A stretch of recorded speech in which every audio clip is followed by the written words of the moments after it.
It happened on a Christmas day when from King's Cove we sailed away, and we were bound up for Goose Bay, the Ellen to repair.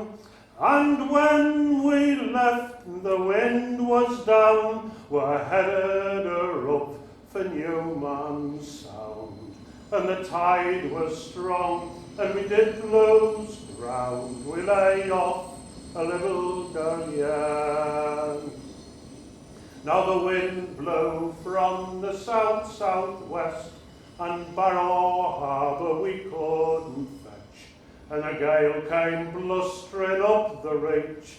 'Twas at the close of day, so to Dark Hole we ran her in, and we waited there for a half a wind, the 27th to begin, our anchors fought away.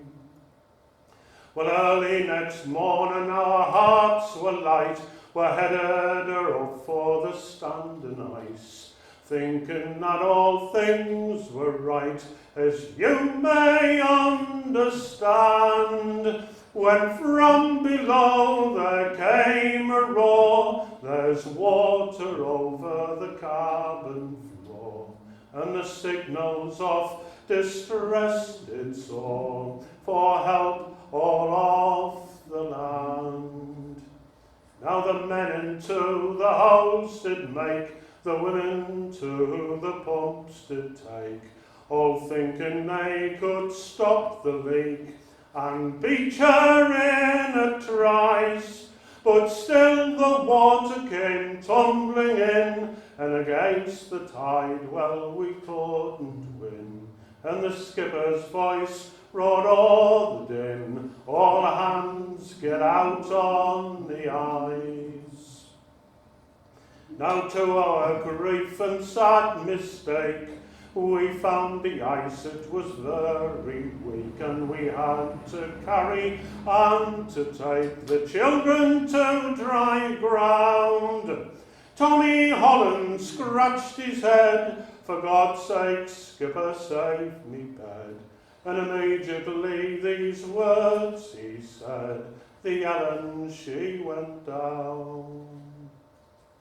Well, early next morning we bid adieu to bring down Tommy Holland's crew. We landed then in Plate Cove to walk along the shore, and all the while poor Tommy did say, I'll never get caught up in Goose Bay, and if ever I get out of her today, I'll trouble her no more.